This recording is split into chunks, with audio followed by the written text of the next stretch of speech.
Watu wengi wanaamini kuwa mapenzi yanapaswa kuwa ya moto wakati wa uchumba au miezi ya kwanza ya mahusiano pekee, wakiamini kuwa baada ya miaka 2 au 3 ni kawaida penzi kupoa.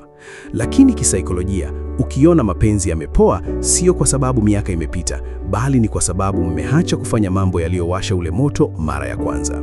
Mapenzi ni kama gari, usipoitunza na kuifanyia service, itakuacha njiani. Leo nitakupa mambo 7 yatakayofanya mahusiano yenu yachipuke na kuwa ya moto kila siku, hata kama mna miaka 10 pamoja. Kaa nami mpaka mwisho. Hii ndo siri kubwa ya wanandoa wenye furaha duniani. 1. Endeleeni kutongozana na kuchumbiana. Kosa kubwa la wapenzi wengi ni kuacha kutongozana baada ya kupatana au kuoana. Mfano, mkishafika nyumbani mnaanza kuitana mama nani au baba nani, mnasahau yale majina yaliyokuwa yanatekenya mioyo yenu kama mpenzi, baby au malkia wangu. Mnaacha kutoka outing za wawili pekee kisa mnasema mmezeeka. Suluhisho: endeleeni kufanya yale mliokuwa mnafanya wakati mnatongozana. Mtoe mkeo mtoko wa kushtukiza, surprise date. Mshike mkono mkiwa mnatembea barabarani. Usikubali mazoea ya uwe msisimko. Jambo la pili, touch therapy, miguso ya mahaba isiyo na ajenda ya ngono. Binadamu anahitaji kuguswa ili ajisikie anapendwa na yuko salama. Ukweli wa kisaikolojia, wanandoa wengi hugusana tu pale wanapotaka kufanya tendo la ndoa. Hii inafanya ubongo utafsiri kuwa akimgusa tu anataka ngono, na hiyo inapunguza ladha ya asili ya mahusiano. Suluhisho: kumbatiana bila sababu asubuhi kabla ya kwenda kazini kwa sekunde zisizopungua 20. Mshike bega, mpe busu la paji la oso mkiwa mnaangalia taarifa ya habari.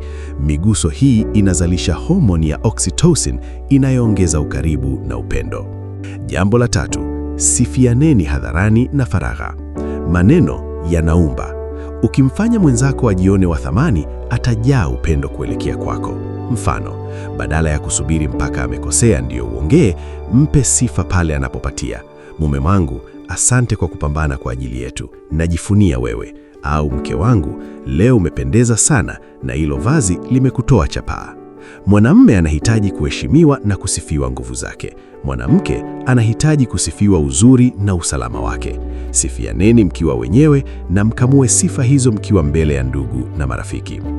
Jambo la 4, kulinda siri na mipaka ya ndani, strict privacy. Hakuna kitu kinachozima moto wa penzi kama mmoja wenu kuwa msemaji wa serikali nje ya nyumba. Ukweli mchungu: mkigombana kidogo, mke anapigia mashoga zake simu kuwasimulia, au mume anaenda baa kumsuta mkewe mbele ya washikaji. Hii inaharibu uaminifu, trust. Suluhisho: mambo ya chumbani yaishie chumbani. Mwenzako akijua kuwa hata mshike uwe mkubwa vipi, siri zake ziko salama kwako, atazidi kukupenda na kukuheshimu. Usalama wa siri ndiyo mafuta ya taa kwenye moto wa penzi. 5, lugha ya macho na tabasamu, eye contact and smiling. Macho ni dirisha la roho. Kupitia macho unaweza kuwasha moto bila hata kuongea neno moja.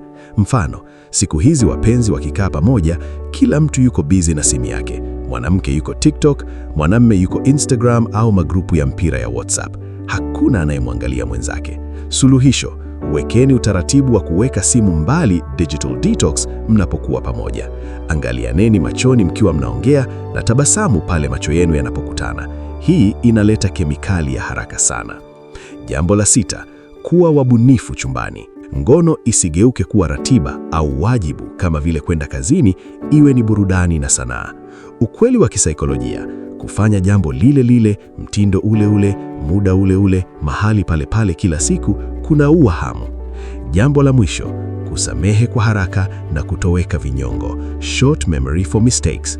Hii ndiyo nguzo kuu na siri ya dhahabu. Hauwezi kuwa na mapenzi ya moto kama mmebeba magunia ya vinyongo moyoni.